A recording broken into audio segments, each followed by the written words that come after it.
Hey friends, welcome back to my channel. It is me, Alana. For this video, I am going to be doing my end of 2024 wrap up.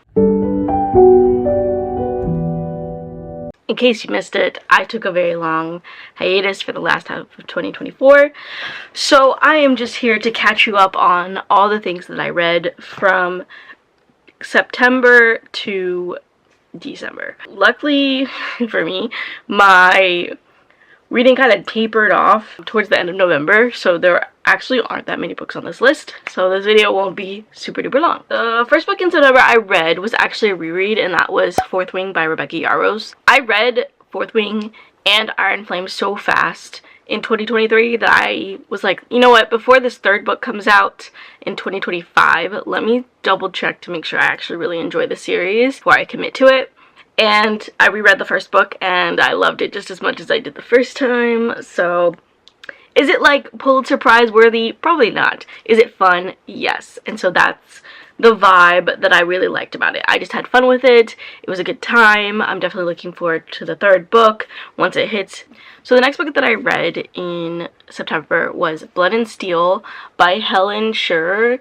So I gave this one about 4 stars. It's about a girl who lives in this society where women are only allowed to be apothecaries and men are the only ones allowed to be warriors. And so Althea wants to be a warrior, but because of the societal standards, she's forced into the apothecary. But one day some stuff happens and she ends up saving the king, and he decides to grant one wish for her, and her wish is to be able to train to be a warrior. And so he grants that, and she is the only woman warrior allowed to train with the men. So now she has to go through these trials in order to show them that like she's not just a weak woman, like she's tough and she can handle it. But also while she's doing this, she's being trained by like a legendary warrior, and they kind of hate each other at first, and so he takes a special interest in her. And then she's also dealing with the fact that she has a death date. I can't remember the exact date, but it's like mid to late 20s. That's like when she's prophesized to die. So she's trying to do all of this before she actually does die. And then while all of this is happening, there is like a big bad entity coming into play. And so the warriors have to train to fight this bad thing, even though they really don't know what it is. So I really enjoyed this. I thought it was fun. I thought it was really intense, but I liked that our main character was really ruthless and she was willing to like get down and dirty with the men and really fight dirty like them too. I believe this series is already finished too, so I'm excited to just have a finished series to get through and take my time with and hopefully enjoy. So I'm excited to pick up the second book. The next book that I read in September was That Time I Got Drunk and Saved a Demon by Kimberly Lemming. I gave this 4 stars. I thought it was cute. I thought it was funny. It follows this girl who lives in this world of like fantastical creatures, and I think one night she's like walking home or something and this demon like crashes out of nowhere, and so she has to save him. And in doing so, I think she like accidentally makes like a deal or a binding thingy with him, and so she actually has to help save him. This really didn't leave much of an impression, I'm gonna be honest, but I thought it was just, at the time, I thought it was fun and I thought it was a good time. The next book I have on this list is Greenwild by Pari Thomson. This is a middle grade fantasy. This follows a girl named Daisy whose mother is like a investigative reporter, and so her mother ends up having to get assigned to this very dangerous mission, and so she drops Daisy off at a boarding school. Well, it turns out this boarding school is suspicious. They treat her very badly, and so she ends up running away when she discovers that her mother is missing. And so before she left, her mother told her that something ends up happening to her. Daisy is to go to this like place with this special flower or whatever, and like whoever is there will help her. So she goes and she ends up in the Greenwild, which is this magical society of people who are set to help the green life within the world like thrive despite like global warming. So now she has to convince these people that something's wrong with her mom. I thought this was really cute. I thought it was really cool in regards to just like the green life aspect and like the ecosystem and global warming and stuff like that. I thought it was really neat. I liked the magic, And I liked the fact that, like, she really did find a, like, family to help take care of her while her mother was missing. And I gave this 4 stars, by the way, in case I didn't say that before. Alright, and then the last book I read in September was my Iron Flame reread by Rebecca Yarros as well, and that one was also a 5-star read. I gave it the same rating as I gave it the first time. So again, for both Fourth Wing and Iron Flame were just as good as they were the first time that I read them. So glad I enjoyed them. So now we're getting into my October books. I only read 3 books in October. So the first book that I read was Song of the Forever Rains by E.J. Mellow. So I gave this 3.5 stars. I thought it was pretty decent. I'd had this book on my TBR for a minute. I'm glad that I finally got to it. The overarching series, because it's a trilogy, follows these 3 sisters, and each of them has a powerful magical ability, and so they're probably the 3 most powerful beings in their world altogether. This book follows the youngest, who has just completed her trials, and she is a fully fledged, like, initiate or whatever into the magical world and allowed to finally complete missions with her sisters fully. And so her ability is that when she sings or when she talks in general, like with purpose, there's power behind it. When we start the story, she completed her trial, there's a celebration, and I think it's also her birthday. And so her father gives her her first mission, which is to go to this kingdom and find out if they are corrupt or not. She ends up meeting the prince, who is under the corrupt rule of his stepfather, and she ends up trying to figure out if this prince is corrupt or not, or if he's actually on her side and trying to help his people as well. I liked the complexities behind the world. I thought it was very unique. I hadn't read anything else like it.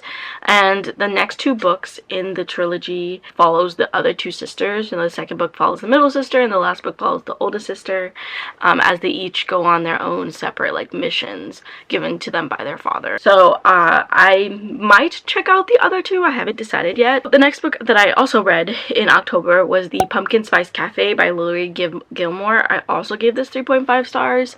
Everybody was raving about it, so I figured I would check it out because I wanted a cute little fall romance, and it was actually pretty cute. It follows this lady whose aunt, like, retires and, like, basically gives her the cafe that she owned, and so this lady moves there after seeing her boss, like, die of a heart attack. She decides she wants a change of pace, and so she takes over her aunt's cafe and moves to this little town. The issue is that she's new, so, like, nobody really knows her, but they know her aunt, so she has to kind of get acclimated and, like, get to know these people. And so in doing so, she meets this farmer that lives there accidentally due to, like, very weird circumstances, and he is recovering from a really nasty breakup that happened, like, a year or 2 prior, and, like, it was so nasty and public that, like, everybody knew about it. He's, like, resistant and doesn't really want to fall for her because he's like, I don't want to relive this pain again, but she's, like, unsure because she doesn't know if this is going to be permanent or not because of the fact of, like, just how weird everybody is. So if the book is basically about whether they're, like, gonna fall in love or not, or, like, take a chance. I still thought it was really cute. I thought it was funny with all the townspeople because they're very nosy and they're very involved, and they were basically all up in their business. So yeah, overall, super cute. The last book I read in October was Glow of the Everflame, which is the second book in the Kindred's Curse saga by Penn. I gave this 4 stars. So, backstory on the series. I saw this book on somebody's channel in July, and so I was like, this sounds really interesting. This sounds up my alley. I need something to kind of replace the Gilded series once it's finished. So I'm here for it. And at the time, everybody thought the last book in this quartet was gonna hit the end of July. I bought the first 3 books because I was like, okay, I can just read through this and then be ready for the last book of July and have a good little fun moment. And then the author announced that a publisher picked up her books, like a traditional publisher picked up her books, and the last book was not coming out in July anymore. And I was so disappointed because now I'm like, I don't want to read through this entire series and not have the last book ready because, like, what if I like it and then I'm stuck? So that was the issue that I was seeing now, because also she didn't come up with a new date or anything. She just said it's coming. So I read the first book in July, and I read this one in October, and I'm trying to go as slow as possible, but I loved the first book. I enjoyed this one as well. The story follows this girl, DM, and she lives in this world where there are the normal people like her, and then there are the Descended. They have power, they like rule the world. They are like very separated. So when the book starts, DM's mother has gone missing, and she was like the only healer that helped both the normal people and the Descended. The mother had created this deal that if she helped the Descended, they would let her son go to school. Because her mother's gone, DM has to basically pick up this deal to help keep her brother at the school that he's going to. In doing so, she meets the prince, and she realizes that there's this like semi-attraction, but they can never be together because he's a prince and she's in a different world. But also, there's something different about her, and she's known it all her life, but it's really starting to become prevalent that, like, she's not like the normal people around her, and she's actually starting to feel more like the Descended in a way, and she's starting to notice, like, very different things that are happening with her, inside of her, and around her. The story follows that, and the first book ended on a really intense cliffhanger, and so this book starts off where the first book ends, and it gave answers, but also more questions. But I loved this because I loved the fact that we see her in a different light. She's adjusting to a different world.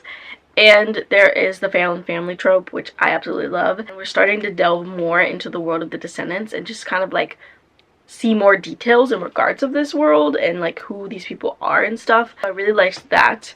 And I want to read the third book, but I need to wait because, again, don't know when the last book is coming out. So then in November, I read The Spellshop by Beth Durst. I gave this 4 stars. I thought this was a cute, cozy fantasy. I really enjoyed everything that was in this in regards to just the tropes and the way the story was told. So it's about a librarian who lives in the capital, and the capital is under siege by revolutionaries. And so when the story starts, the library is literally on fire, and her plant, her talking plant, have to escape. They like rescue some books, get on this random boat, and then sail away. And so she decides to sail back to her home island, which she hasn't been to since she was a kid. There she like finds her parents' old house, and she kind of takes over it and decides to lay low there until she can figure out what's going on within the capital and if she can go back. So in doing so, she meets the neighbors on the island. She realizes the island is very destitute because the kingdom was very corrupt, and before they would send out like magicians to help the islands with weather and crops and stuff like that so they could have like a productive growing season and really thrive. But because of how corrupt it had become, the magicians stopped coming, and so the island was very like destitute. Their growing season was very terrible. She meets these people and she kind of forms this connection with all of them, and so with this she decides to help them, and she takes the books that she rescued from the library and she starts to help people using magic, which is very illegal. So she also has to like hide that she's using magic. From there on, it's just the rest of the story. You gotta read. But I love this so much. I thought it was super cute. I liked the romance, but I actually think I liked the family that she found more. Alright, and then the last book that I read in December was Amari and the Night Brothers by B.B. Alston. I gave this 5 stars. I knew it was going to be good because everybody raved about it, but I didn't know how good until I read it. I really love this story. I really love the world building. I love the fantasy elements. So it follows this girl, Amari, whose brother is missing when you start the story, and she's gotten in trouble at school because of this girl that was bullying her. And it's literally the last day of school. Summer's about to start anyways, and her brother, who is missing, sends her this pre-recorded message and is like, go to this office. I got you a slot into the summer camp, but you have to interview. So she goes and she does it, and she passes. But she still doesn't really know what the summer camp is. She just knows that her brother is a part of it, and she's trying to find her brother. She gets there and she realizes like a magical summer camp where like these people help keep the magical creature world away from the normal human world. She realizes that her brother was a big part of this organization, and so she joins in order to find him and makes it her mission to figure out what happened to him. She like makes friends, but she also makes a lot of enemies. So that is like I don't want to say that's the gist, but there's like more to it obviously, but you have to read it. But that is like a good synopsis for the first book, I guess. But I really love this. I thought it was super good. I'm really looking forward to picking up the next book. Alright, so those are all the books that I read in the last half of 2024. I'm very grateful that I was able to read anything at all, just because life was lifing. Let me know if you've read any of these books, if you like them down below, if you didn't like them. Let me know some of the books you finished out the year with that you loved or hated. If you liked the video, please like it down below. If you're not good at commenting, go ahead and leave me an emoji down below as well in the comment section. And if you want to see more videos from me, hit that subscribe button. You are all sunflowers in a world full of leaves.